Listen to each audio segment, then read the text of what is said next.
Hey, witches, it's Wednesday. What do you get? You get the Witches movie coven and a whole lot of black, plushy black Phillips. Blinged up a lot these days. What? Yes, what is this? This is Witches talking about witches in movie. If it's your first time here, we are your hosts. Let me introduce myself. My name is Patti Negri. I am one of your fabulous hosts of this fabulous group. You might know me from The Witching Hour, my regular podcast. You might know me from Ghost Adventures or other shows or tours or my books. But right now, right here, what I am is I am one of the witches of the Witches movie coven. Let me hand you over to the beautiful one of the golden locks, Jason Mankey. After a 2-week sabbatical, I'm back. I'm Jason. I've written 10 books for Llewellyn. This is my 10th book, which will be out in May. High Priest, a biography of Raymond Buckland. I'm so excited. That doesn't help you at all. There you go. Okay, thank you very much. And next, the one and only Richard-Lael Lillard. Hello, Richard-Lael is one name. If I were just Richard, I would be a. That is right. I am known as the gentleman psychic. I'm a psychic and a medium. I used to be a psychic and a small, but I gained some weight. Unlike all of the other psychics who are all doom and gloom or love and light, I'm a happy medium. With that, I am sometimes seen on Ghost Adventures. I am also at University Magicus. I am here in New Orleans, where I read tarot and do seances in my home. I'm really easy to find, and that's what I am. And our beautiful, we don't have Heather today and we don't have Courtney today, but we are thrilled. Our regular fill-in, the one and only Tabitha. Welcome, Tabitha. Hi, everyone. I am Tabitha Meadows, and I am a medium and psychic, and I am so happy to be here tonight to talk about Ghost during this multi-planetary lineup. Thank you very much for having me once again. That's right, a multi-planetary lineup. So we should all be outside looking up. No, we should be right here because we have the full night to go outside. So this week, Ghostbusters 2, 1989. 89, that's like 30 something years ago, which is Let's really not talk about that.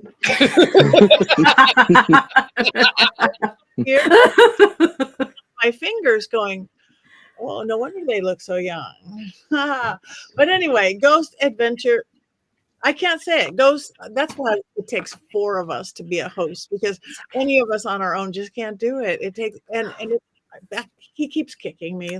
Like Bling Phillip. We have a new Bling Phillip, which we're going to be flashing to you soon. So in case you don't have your black goat to cuddle up with, maybe you could have one by next week. There we go.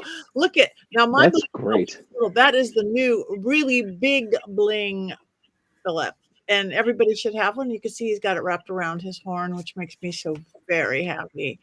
So you can get that at mysterycontrol.com, along with some fabulous t-shirts from the Witches Movie Coven, things like quotes and Courtney quotes and Heather quotes and capes and cloaks, even a Richard-Lael pillow, because who doesn't need one of those? We all do. Anyway, Ghostbusters 2. I hope you've all seen it many times, but if you haven't, Richard-Lael, do you happen to have an unbiased synopsis of this film for us? I certainly do.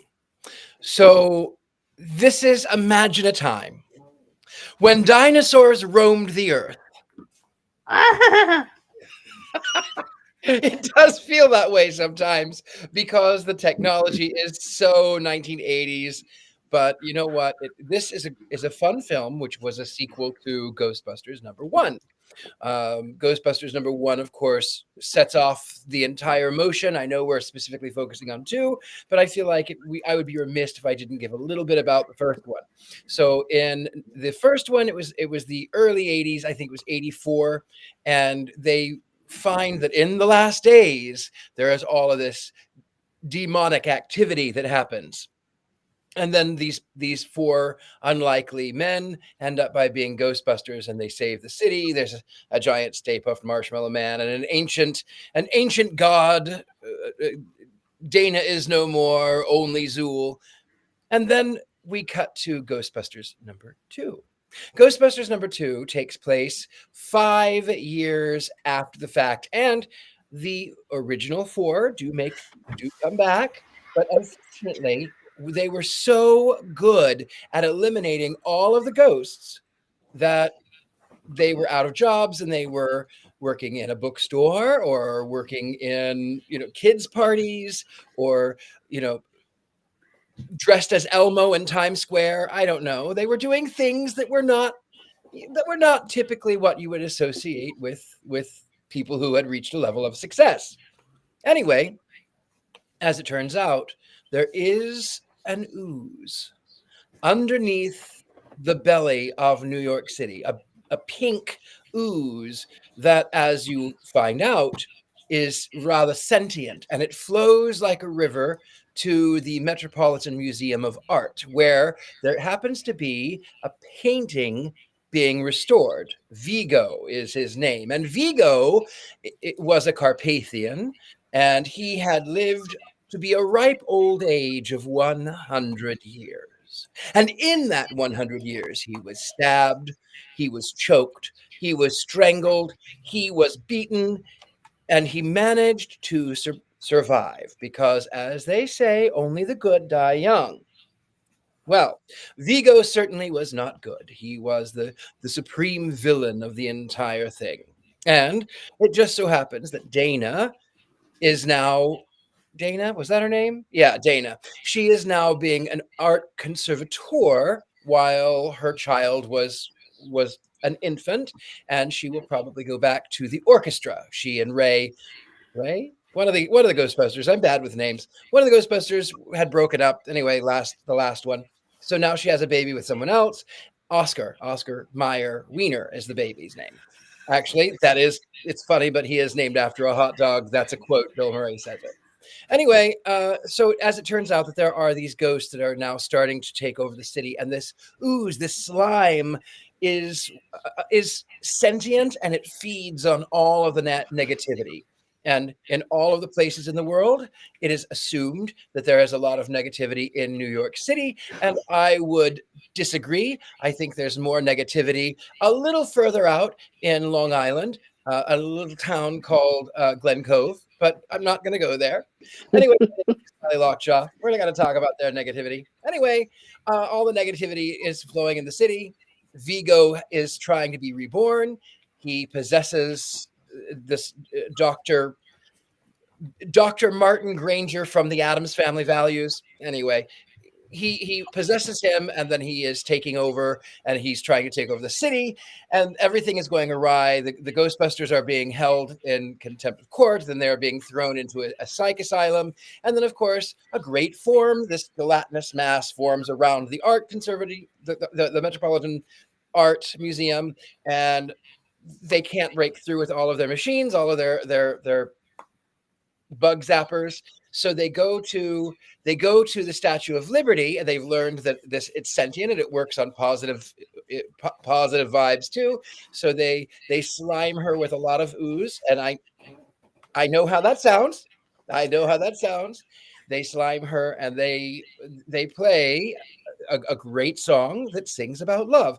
Your love keeps lifting me higher. And because of that, Lady Liberty shines her torch, and she walks across the harbor. And because she is the symbol of freedom, she says, "Give me your poor, your tired, your weary, your huddled masses." And because she is such a symbol of purity and love, she breaks through that hard shell just in time to allow the Ghostbusters to come in, and then, of course, send Vigo back to the Carpathian Mountains where he deserved to be. There were ghosts who travel on a Titanic shows up, I think, in there too. There's a lot of things that happen, but overall, great story, fighting ghosts. They were not, however, very effective, and I'm going to tell you why. And this is normally we'd go to Heather and the things. Well, I actually wanted to talk a little bit before we go on. Clearly, the Ghostbusters did not do very well because in 1991, Patrick Swayze was a ghost. And so this was just 1 year later, and his apartment was 30 minutes away from Dana's apartment. That's the other thing I wanted to talk about. Oh, and then I do have one more thing. No, I'll save that for later. Anyway, yes, that's it. Thank you very, very much. Yeah, that was brilliant. And you're right, they did not do very good. Okay. Now, Jason, I think you said that you have some things to talk about. You're going to be Heather. Put on the scarf. My name is Heather Green. I'm the author of the book about witches and movies, Lights, Camera, Witchcraft. However, this movie is not in my book because there's not a witch in it. So here you go. 5 things that you should know about Ghostbusters 2. I know that we've already talked about this one before, but actor and writer Dan Aykroyd, who co-wrote the script with Harold Ramis, believes in ghosts. And he grew up believing in ghosts, and he grew up with parents who conducted seances in his living room. In one interview, he said, "I am a spiritualist, a proud wearer of the spiritualist badge. Mediums and psychic research have gone on for many, many years. Loads of people have seen spirits, heard a voice, or felt the cold temperature." So the Ghostbusters movies have always been a labor of love for Dan Aykroyd because he's a true believer. He's also a believer in aliens and lots of other things. 15 years ago, he made a weird movie that was on Netflix where he chain smokes cigarettes and talks about UFOs. If you can ever find it, you should totally find it and watch it and be both horrified and amused. So, number 2, this movie did not do very well at the box office. Kind of. It made $215 million worldwide with a budget of $40 million, which is really good, but the reviews were generally negative. And the first movie had made $370 million worldwide. This created a narrative that Ghostbusters 2 killed the Ghostbusters franchise, which is why we did not see another Ghostbusters movie until 2016. Point 3, why did this movie do less well than its predecessor? Well, one thing is the reviews didn't help, but a lot of it had to do with just how stacked the summer of 1989 was. And Ghostbusters 2 came out the week before Batman, which made twice as much as Ghostbusters 2 and was the most anticipated movie of the year. And Batman, as much as people liked it and as much money it made, wasn't even the biggest movie of the year. That was Indiana Jones and the Last Crusade. And when I say that summer was stacked, the whole year was stacked with movies. There was Batman, Indiana Jones, Lethal Weapon 2, Look Who's Talking, Honey, I Shrunk the Kids, Back to the Future Part 2, Driving Miss Daisy, Dead Poet Society, Parenthood, The Little Mermaid. The list is really, really long. 1989 was a huge year for movies. Number 4, things you should know. One of the things that happened to the Ghostbusters in the 5 years between Ghostbusters 1 and 2 was the kidification of the Ghostbusters. Part of that stemmed from a cartoon that was a sort of sequel to the original movie. The last 3 years that the cartoon was on the air, it was called Slimer and the Real Ghostbusters, meaning the Ghostbusters, the adults, were second to that stupid ghost with the big mouth. Also, during this period of time, there was an ecto cooler released by High C. That the ecto cooler, of course, is the greatest fruit drink ever made under the High C banner. So what this made everybody think was that Ghostbusters were for kids. And the second movie is a lot more cuddly than its original. And I think adults were kind of turned off by this because it felt like Ghostbusters were for 8-year-olds. Number 5, there was a sequel ready to go at various points. Dan Aykroyd definitely wanted to make a sequel. And by 1999, he had written an entire script for a Ghostbusters 3, but Bill Murray did not want to participate. So the project never got off the ground. You have to have Bill Murray if you're going to make a Ghostbusters movie with the original Ghostbusters. There was a video game featuring the original Ghostbusters, the real actors, that was released in 2009, and according to Dan Aykroyd, functions as a sequel to the second movie. That is 5 things to know about Ghostbusters 2. I have been Heather Green, and now I am once again Jason Mankey. Thank you for listening.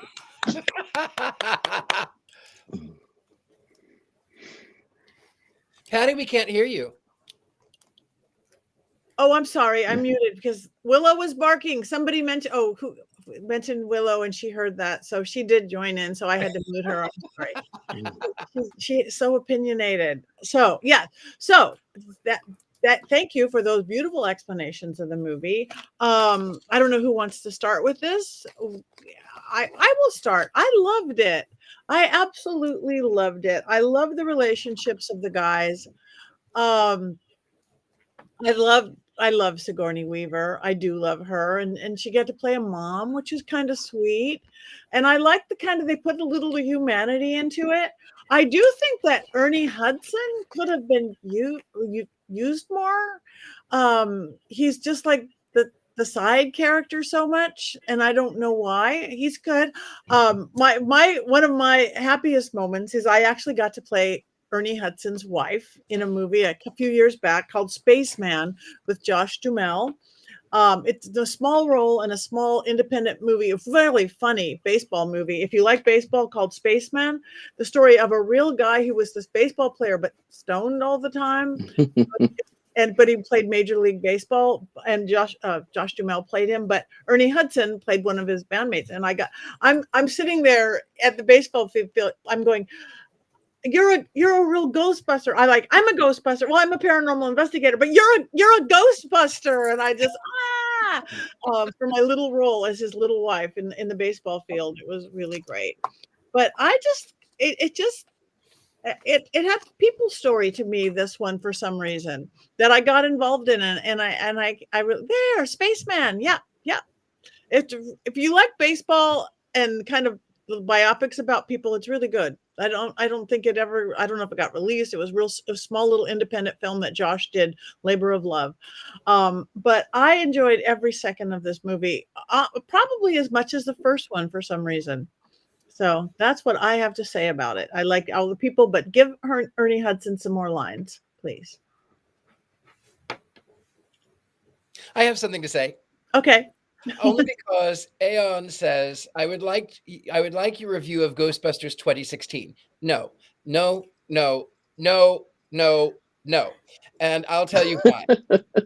So, the funny thing is, Bill Murray's character plays this talk show host whom all of the frauds, all of the fakes, all of the kooks, sort of like a dollar store. Goodness. Kreshkin. Art Bell. It's like a dollar store Art Bell. All of the kooks go on the show. Sometimes they're real, sometimes they're not. The man over here to the left of the screen, he predicted that the end of the world was going to be New Year's Eve that year. So would it be in 1990? Maybe. The funny thing is, though, the woman to the right, she predicts the end of the world is in 2016. And in 2016, that is when that abomination of a film was made, Ghostbusters, with an all-female cast and unfunny characters. It was the end of the world. 2016 was the end of the world. Well, Peter does admit that he is a fraud backstage, so there was that. He just wouldn't admit it on to the public when he was out on stage, of course. But yeah, he said yes, he was a fraud. And I did like that Ray owned an occult shop, so he was running that metaphysical shop. So there's a little bit of tie to witchy stuff there. I also think that Vigo might have been a witch. I mean, if you tie Vigo to Rasputin, who, of course, was known as a witch, even though he was a priest, people had tried to stab and poison and murder Rasputin, and he always survived. Now, they claim it was dark magic, and maybe with Vigo, it is the same thing. Yeah, though I still see him more as a vampiric. It's the Carpathian Mountains. Goes right through Romania. I just spent a few weeks there. He very more vampy than witchy to me, or a vampy witch or a witchy vamp. They're so crossover these days. Yeah. But there was. I want to get back to one thing Tabitha said. She goes, it was witchy because of the occult bookstore. And it looks like an occult bookstore. It's got the racks of herbs behind the counter and things. It's got the overstuffed bookshelves. And I think today a lot of the stores are a little cleaner and nicer looking. But in the 80s and 90s, you saw a lot of stores that looked a lot like that. I have no idea if it was based on Herman Slater's Magical Child bookstore, which was in New York for a long time, but it would be really cool if it was. It might have even been a real one. It kind of, I mean, they could have been on location and doing it there. I mean, I did a film not too long ago called Portraits, and I was the occult bookstore shop. We went into Panpipes, a store that in Hollywood looks just like that. There's at least 3 or 4 in Hollywood, LA, that looks still. Crooked Path still looks like that. Green Man still looks like that. Pan's Apothecary still looks like that. So we still have it. Maybe they just shot the real one. That's what I was hoping. I hope so too. And you have a feeling that Dan Aykroyd is probably somebody who's been in several different occult bookstores over the years and decades, right? Yeah. Yeah. He was handing over a book as well, so I thought that was pretty cool to bring that in. I had oddly never seen Ghostbusters 2 until today. Wow. And I had seen the original in the theaters when I was a kid. But as I said earlier, 1989 was this super busy summer of movies. Major. And movies, like if you missed it, sometimes you just missed it because it wasn't on cable immediately. You had to have HBO and you could see it the next summer. And I think I saw bits of it on HBO over the next couple of years, but I had never sat down and watched the entire movie from start to finish. I think some of my reluctance to go see it was based on that. I thought it really was for kids because by that point, it's 5 years after the first movie and there's all the cartoons and stuff. And the cartoon wasn't bad, but I was a little old for the cartoon. So, and I knew kids who were like 6 who had Ghostbusters action figures. Once you have an action figure, you're saying to me as a snotty 16-year-old, this is for children and I can't go do it anymore, right? Well, I was one of those children who had the action figures, and I didn't like a lot of movies. I loved The Addams Family, 1991, which was shortly thereafter. I loved Back to the Future. Like I loved these things, but the Ghostbusters always had a special place in my heart. In fact, there was a cereal from the first one. I don't have a clip of that one, but there was a cereal box that had a hologram of Spud, and I cut that out and I would shine the light on it. I mean, I even had it up until probably the early 90s. I had just that cut out from that cereal box.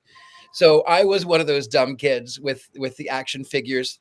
I vaguely remember an action figure, and I think it was based on the cartoon, of an old woman whose front would turn into like this giant monster, like with tongue, her like it would fold down. There was a tongue. I had her in my collection. So yeah, I was one of those dumb kids. Aw, that's not dumb. That's so cool. I mean, being able to hold on to your childhood is everything because we're forced to be adults quicker than I think that we should be. So buy the dolls and the Black Phillips and have all the things that keep you childlike because it's really important. Right. There it is. That's the one. That is the one that I had right there. That's amazing. And on the back, it has this this hologram that you could look like it was you had this ghost with you. And I would go into the back room in the night and I would shine a light on it and I would woo. Yeah. Ghosts. That is, I must say how much this movie actually kind of shaped our paranormal. For those of us, Richard-Lael, Tabitha, we work in the paranormal world. I can't tell you how many copies of the Ghostmobile I have seen out front at paranormal conventions. How many people showed up in full Ghost Adventures and the kit and everything. Almost every paranormal convention, they made their mark on ghost hunting and ghost hunters, and I think in a really fun way. They did. Go ahead. They were I didn't mean to interrupt. I was just going to say they were technologically advanced too, which they use a lot of the things that you would think in a contemporary ghost hunt. Yeah, and they do pull out the Wigadaga meter and the Lekky Deaky. That's just like the tech guys at ghost hunting. It's exactly like them, the little tech nerds. Yeah, the gigameter and the proton packs. Yeah. Kathy, you could like 2016. I liked that it was girls. It just wasn't. I love 2016. I unapologetically love 2016. I know we're not talking about it, but the only mistake they made was not linking it to the original film. Like if it had just been, we're going to take up the mantle of the Ghostbusters, I think it would have been a lot better. I think people really wanted that continuation, and they decided to completely start over, which was really the only mistake. I love the cast of that movie. I think it's certainly a lot better than the reboots that we've seen the last 4 years with the little kids wearing proton packs, which are nuclear generators. Like, don't give that to 10-year-olds. I'm sorry. Maybe I'm just too old and the children need to get off my lawn. But don't give a nuclear reactor to a child. I'm just thinking that's not a good idea. I was into that. I was actually into the newer ones with the kids and the grandkids of the original ones, and I thought that it was so sweet the way that they did connect it to the original. They did play not only on the nostalgia, but then they connected it. So I did like that. And that was that. You're right. The reason I didn't like the 2016 is because it was just like, oh, this is a new universe and nothing else existed, and this is the way that it is. And I thought it was, I thought it could have been better. I'm all for all female Ghostbusters, but I would have loved it if they would have said, you know what, our friends have done it, and now we're going to do it. If they would have had a whole new script. I liked the first movie better than the second movie. I still like the second movie, but how do you follow up the Stay Puft Marshmallow Man and the scene? Yeah, how do you follow that up? I mean, the later Lady Liberty walking down the street was pretty epic, and that was pretty cool. But it just kind of it just fell a little flat. This one did, but I still liked it. Yeah, I think it had humanity, which it didn't have to have. I like that. Mm-hmm.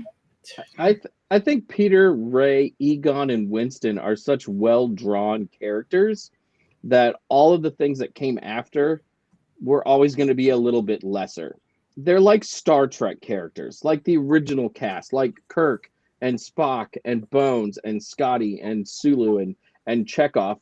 These are people that have these like very definite character traits, and when you have a group of people, you can go, oh, that's my Bankman, that's my Ray, that's my Winston, that's my Egon, right? Because all 4 actors are really terrific, and they play those roles so well. When I was watching the movie today, I forgot how much I love seeing Bill Murray and Dan Aykroyd especially dive into these characters as actors that I have grown up with my entire life, right? And yeah, that's what makes the original Ghostbusters so good. Yeah, they're certainly so funny around every turn. The quick little one-liners that they're throwing in. You get the chuckle in there, and those are a wonderful part about this as well. The nostalgia for me today watching it, because I was a kid of the '80s as well, so.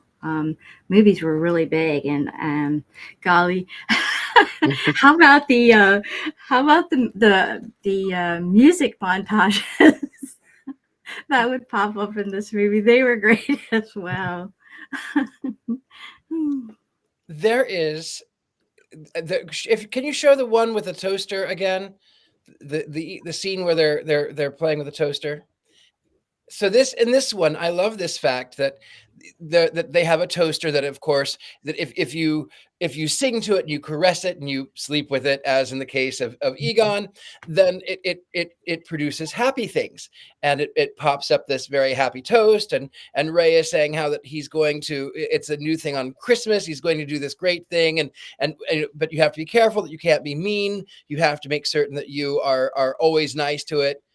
And that reminds me, around the same time, 1989, 1990, I'm not entirely certain, there was a rash of like satanic toast that was being seen. And there was one woman in particular who had a toaster, and she went on to one of the local shows, and she said, oh, I have this toaster and it'll spark and look at the toast. It says Satan lives on it. It doesn't have Jesus on it. It has Satan lives. And then she says, now watch. I'm gonna put some toast in here. She puts the toast in. She says, now it knows that I'm listening. It's not going to do it. The toaster bursts into flames. And he goes, the anchor says, well, if it's a satanic toaster, why are you keeping this toaster? And she said, well, it does make really good toast. Ah, There it is. You can find it on YouTube. Satan Lives, the Satan Lives toaster. that is Yeah. so cool. I must congratulate our producer Rob for being right on and so quick with the photos today. I mean, you're always good, but Today is something else. today is something else. Yeah. Let's just Have do a- things for him to come up with. I have a little bit to add about the toaster scene, and then a little later on with the when they were playing with the slime in the buckets, because the water under the city turned to the slime when Vigio was trying to come out of the painting. The cool thing about that slime being alive is it makes me think about the experimentation where with water's alive. So there's cymatic experiments involving water and its responses to different frequencies and stimuli. And that also can tie into witchcraft as well, because most kitchen witches know, or anybody know, that you can speak into your water and speak positive affirmations or what have you. Speaking, singing, chanting into your water is something that we would do. You speak negatively to it, you're taking that into your body. Energy is important. Every thing you say about yourself energetically is important. So I thought that was cool that they were bringing that up. So not only it's both science and witchcraft, really, what they were kind of bringing into there in a side way. Yeah. So Thank you for bringing that up, because I talk about that all the time. Even in my books, I talk about water. A glass of water, you could charge it to take away your pain. You could charge it to take away insomnia. You could charge it to have go into your dream life. I call it dream school and stuff. And science is proving all that now. So thank you for bringing that up. You're right. There's our witchy part. Yeah, thank you. And I also think that it does amplify too. Whenever you have large concentrations of people, all of that energy, it has to go somewhere. And what is energy? But we think of it sort of as a sort of nondescript thing, but it does flow like water. It does flow like water. And I do love that aspect too, is that the mayor in those scenes, he says, what do you think I need to tell 30 million New Yorkers to be nice to each other? Yes, actually, yes. Now, when I lived in New York, I lived in near Locust Valley, and I loved to go into Manhattan. Manhattan was great. In Manhattan, people left me alone. In Manhattan, I got three reactions to my visage. I got this one, which I liked a lot, that sort of mind your own business. I thought that was great. I got the one where they would do the double take and then do the over the shoulder selfie, which is interesting. And then, oh my God, you look great, which is great. But in Locust Valley, they have what's called the Locust Valley lockjaw. And they'll say, if they think that you're financially on their level, they'll say, smashing party. And then they'll turn around and they'll say, she's not going to make it. She's just not the right kind of people. So, yeah, New York City was great. Locust Valley, not so much. Not so much. I want to say Collins, what he said, best paranormal sites have moving water under sun. Yeah, that is a fact. Water is a conduit, energy. And plus, we are like 70% water. Our little human bodies, we're all water. And of course, the slime would be underground and doing all that. It makes perfect sense to me. And Yes. Energy work would be a good place to start if you're thinking about getting into the craft or you're practicing your own craft. yes. I highly recommend that. One of the first things. It's so important. Perfect. I was watching the movie today, and I will admit I've been a little depressed the last couple of months, maybe the last 2 months. And the idea, though, that we're putting this energy out and it is tangible, right? And that we do find ourselves in doom spirals and doom loops. And maybe there's not just a giant sea of it under the cities that we're living in, but it's certainly there and it's moving around. And we have the power to make it a more positive thing if we choose to do so. And it's easy to forget that. I mean, as we said before, Dan Aykroyd is somebody who is very much interested in the occult, probably knows about energy. I think that this was written in such a way in order to encourage us to be more positive, because our negative energy does have consequences. Right. And especially now when things are dark and scary all around us, and a lot of us aren't real happy with the things that are going on. We can't just fall into that, because it's so easy to just be that much more depressed and that much more frightened. And we are, but we have to step above it, or else we'd totally fall down that rabbit hole. So this is a perfect movie for that, to remind us we have that power. And again, it uses the symbol of the Statue of Liberty. And what I find to be so incredibly powerful is that, yes, it was a gift from France to commemorate our bicentennial. Was it bicentennial? Anyway, it was 1876, I think. Centennial. Centennial, not bicentennial. That would have been, anyway, our centennial. So 1876 is when this was commissioned from France. And what people don't realize is that under her, at her feet, are broken chains. It's supposed to symbolize breaking away from slavery, breaking away from being held captive. And she has in her on her book, "Give me your tired, give me your poor, give me your huddled masses." She is a symbol of hope. She has been for now over 150 years. She is a symbol of hope. And she also represents a bringing of the light, bringing of that newness. Mm-hmm. What can we fight the darkness with? The torch of illumination, that light. She's radiant from the top. It radiates from here. And we think sometimes, oh, we get down into our bases, we get down in here into our lower levels. But when we realize that it's that crown chakra that we can open up and we can bring in that illumination, it does affect other people. It 100% affects other people. Hear, hear. Can we also talk about how great Annie Potts and Rick Moranis are? I have always loved Annie Potts. I loved her in Designing Women, had a huge crush on her growing up. I have a bigger crush on her in Ghostbusters because I love those women with glasses with that heavy New York accent. That's a weakness of mine. I mean, I have lots of weaknesses, but that's another weakness of mine. But I love that they were invited back to the movie, had things to do, had a character arc and develop. And that's one of the things about these two Ghostbusters movies is how good the supporting cast are. It's not just the four Ghostbusters. Amazing. It's everybody else around them, right? Yeah. Yeah. Beautiful. Beautiful. I have to say that I liked Annie Potts in Ghostbusters, but I personally had a crush on her in Designing Women. Yeah, absolutely. Me too. I mean, I to be fair, I had a crush on all of those women in Designing Women. Yes. I still go down that rabbit hole and watch whenever it's one of my feel-good go-to shows. And I just love how they stand up for what's right.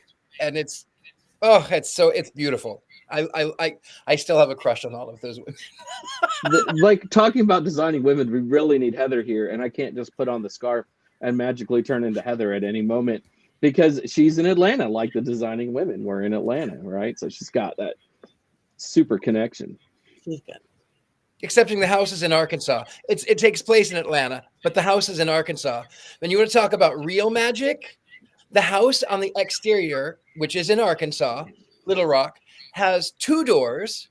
And then when they come inside, there's only one. Talk about magic. Wow. I didn't know that. Didn't know that. That's the one thing that irritates me. Well, there's a couple of things that irritate me about the set design because it's this beautiful 1860s house, even though she said, oh, it was 1830s. Second Empire was really 1870s. Anyway, this lovely 1870s house. And you go in and it's this big open room, which is it's such a product of the 80s, but it's so good. It really is so good. Here is the exterior of the house. And then when they go inside, that door right there, it's 2 doors. Rob is just killing it tonight. Like that designing women house, just like that. And it's in Arkansas. It was up for sale not that long ago. And it was, I think it was like $2 million or something, which in Arkansas is a lot. In LA, it's a little shack. Exactly. In LA, it's an $8 million little shack. This is the set for, and if you look, there's one door. The door does not match. None of this matches the layout of that house. I would never have noticed that. That's their design skills, though. They're so powerful that they can just change an entire house like that. That's why they were the designing women, those 4 originals. And of course, Jan Hooks, who came in after Delta Burke left. Love Jan Hooks. Sorry, we have really gone on a tangent tonight. And that was the night the lights went out in Georgia. Oh my. Oh, and the great Meshack Taylor also in designing women that I don't want to forget. Right?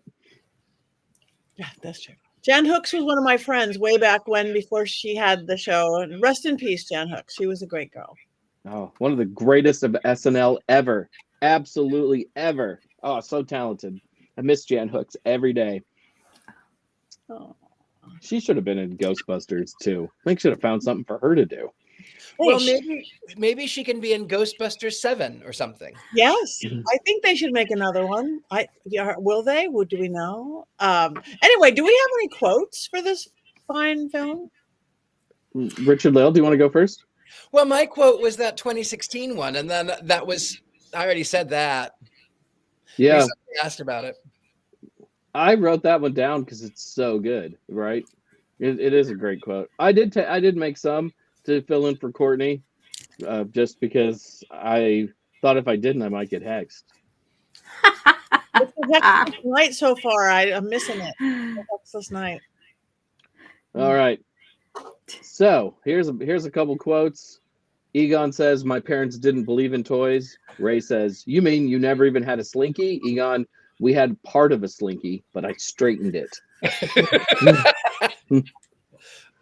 Egon, "I'd like to run some gynecological tests on the mother." Peter Venkman, "Who wouldn't?" Peter also, "I have more than 2 grades of laundry, okay? There's not just clean and dirty. There are many subtle levels, okay? See, you hang this outside the window for 20 minutes. It's perfectly fine." Yeah. Let's see. All right. Sigourney Weaver's character says to Peter Venkman, that's Bill Murray, "Okay, but after dinner, don't put any of those old cheap moves on me, okay?" No. It's different. I have all new cheap moves. Let's see. There was the best quote. What am I supposed to do? Go on television and tell 10 million people they have to be nice to each other? Being miserable and treating other people like dirt is every New Yorker's God-given right. And also, there are many perks in being the mother of a living God. I'm sure we could get a magnificent apartment, car, free parking. So there you go. Conjure up a god in your house and get free parking. Beautiful. Thank you. Good quotes. And those were all standout ones for me. Thank you. That's good. All right. Well, I don't know. Oh, do we want to talk about the music in the movie at all? Anybody? A little birdie I heard in my ear saying we should talk about the music. Well, the music is so good.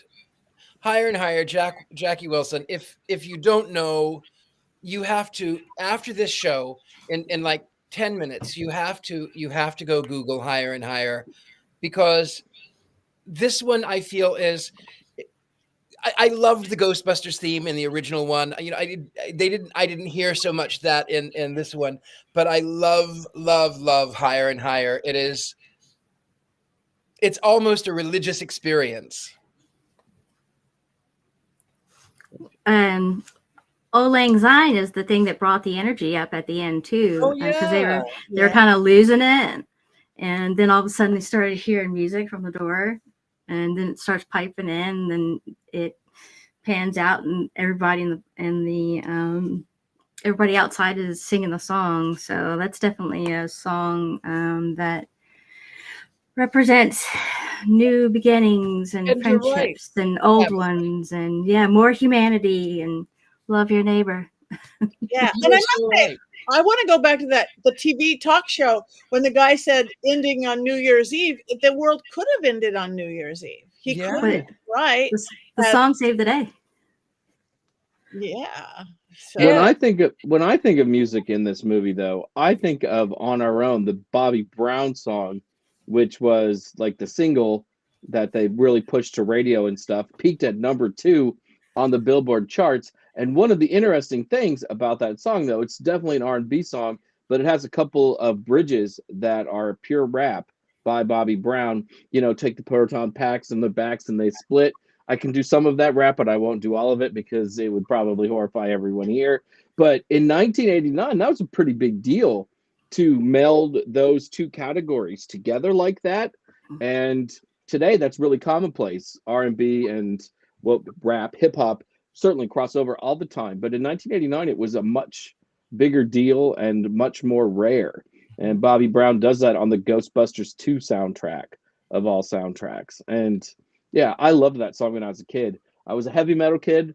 I wasn't supposed to like anything that wasn't heavy metal, but I would sneak into the living room and watch MTV. And when the Bobby Brown song came on, I would dance around the living room, super happy, but always looking over my shoulder to make sure my brothers did not see me doing any of that. That's hysterical. He had a cameo. He was the doorman. Yeah.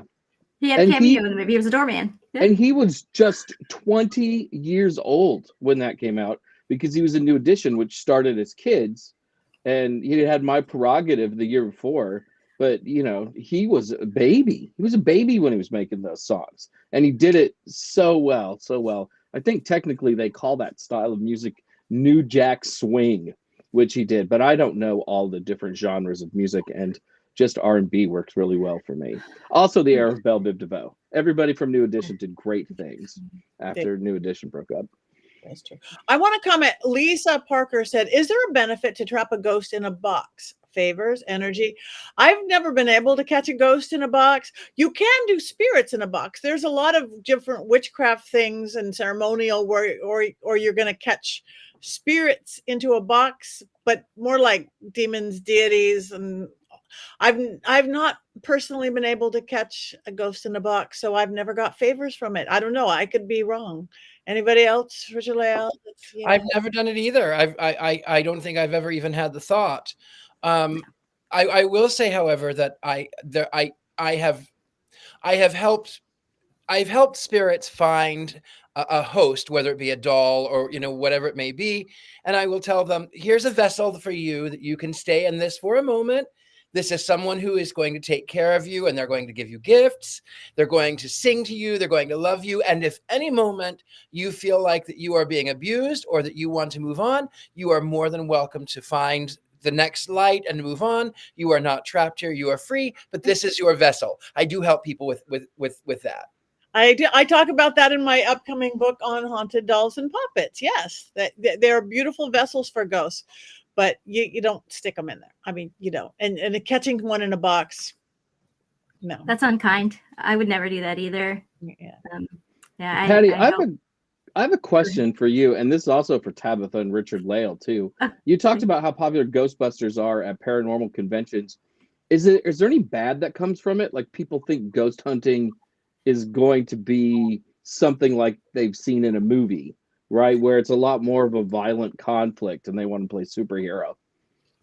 I haven't seen anything. I think everybody gets it with the spirit of what it is, that it's fun. And of course, the car pulls up with all the lights going. It's a photo opportunity for all the guests. It's a photo. The guys come out in their outfits. I've never had it been anything but just kind of cute and fun and positive. I haven't had anything as far as the Ghostbusters go to be anything other than cute, fun, and positive.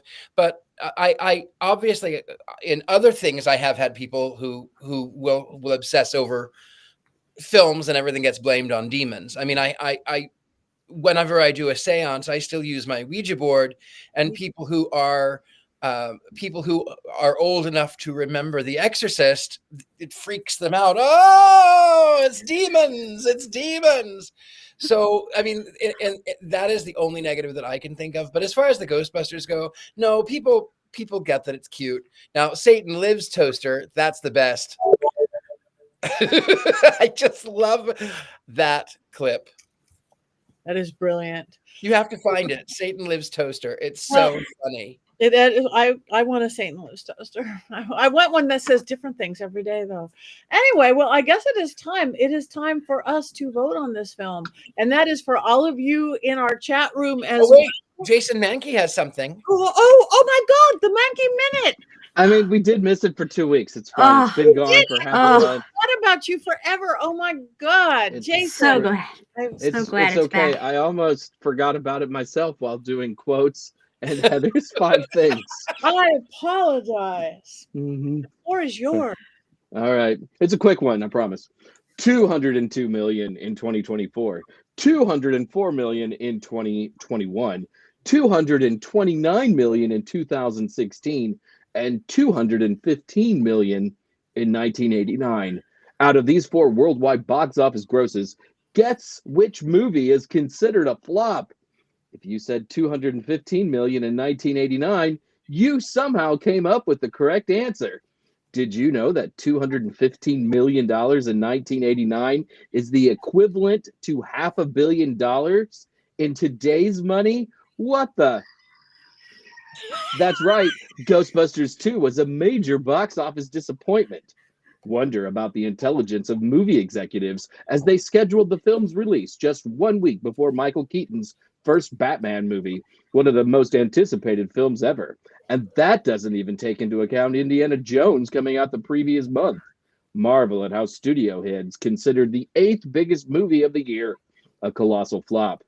Let's be real. The number 8 movie of the year in a year that not only had the previously mentioned Indiana Jones and Batman, but also Roadhouse, The Little Mermaid, Dead Poets Society, When Harry Met Sally, Major League, Steel Magnolias, Back to the Future 2, Honey, I Shrunk the Kids, Uncle Buck, Kiki's Delivery Service, Christmas Vacation, Bill and Ted's Excellent Adventure, Field of Dreams, Lethal Weapon 2, and of course, movie Coven favorite, Teen Witch.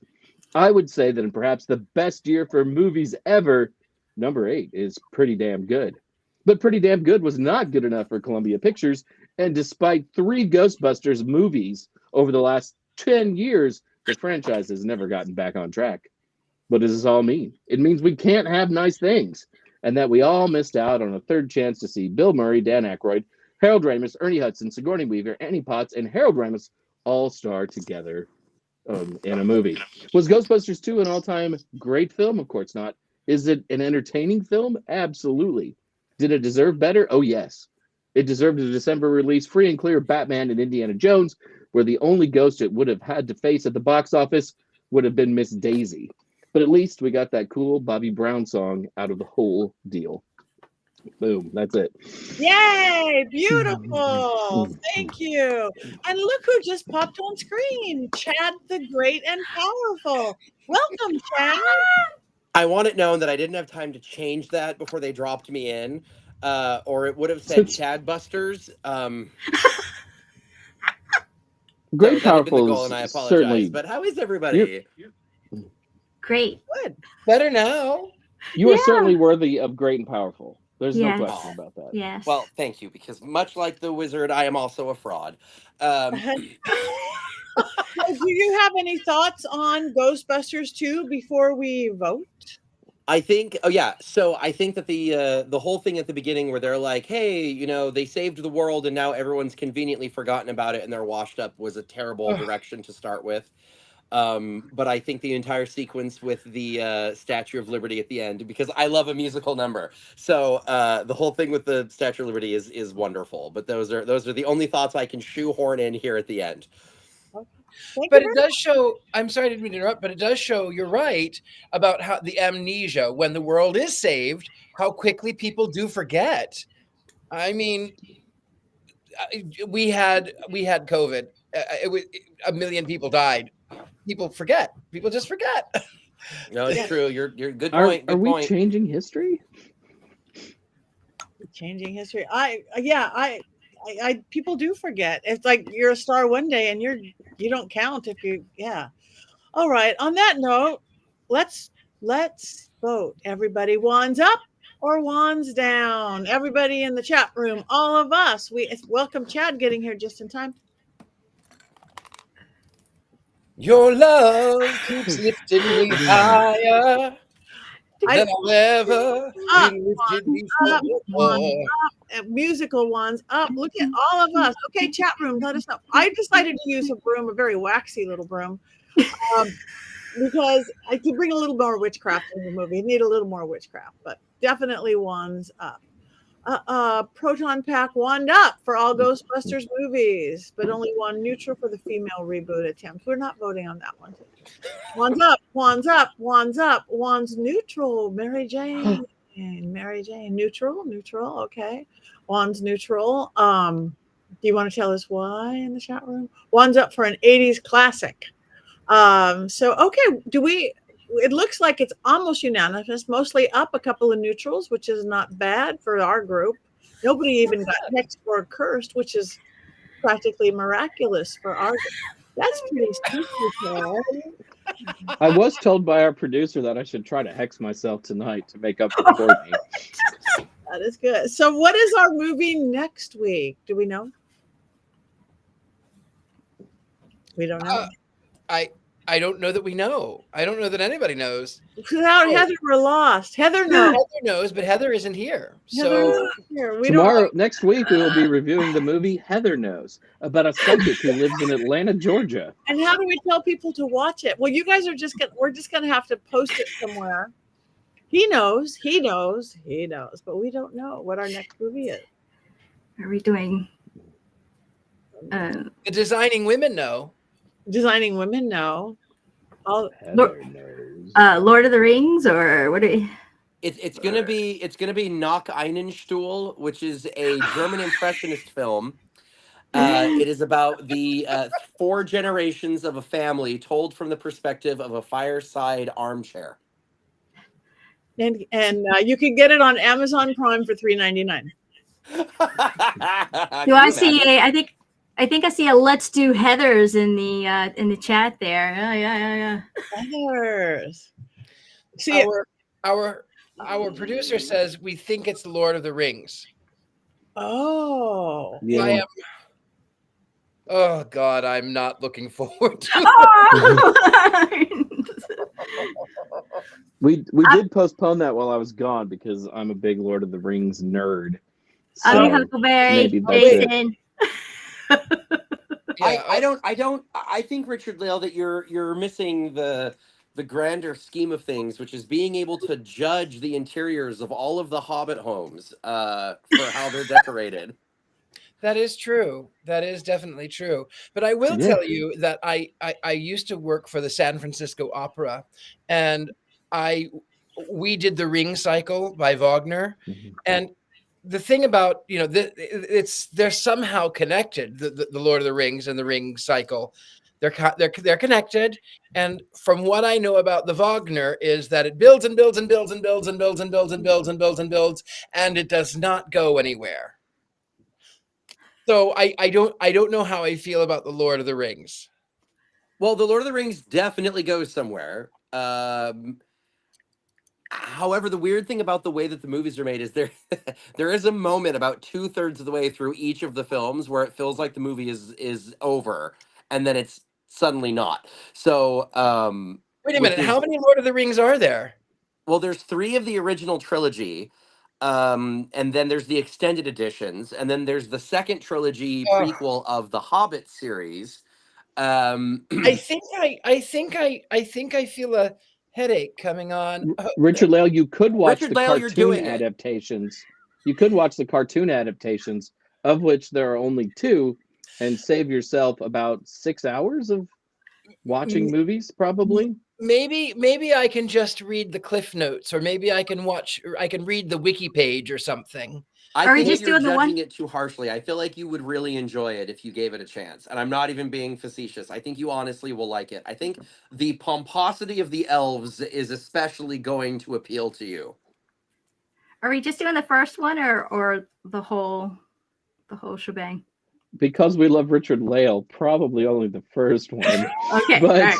Just want to clear that up too, so people aren't out there trying. Oh my gosh! Not that I would mind for the 80 millionth time.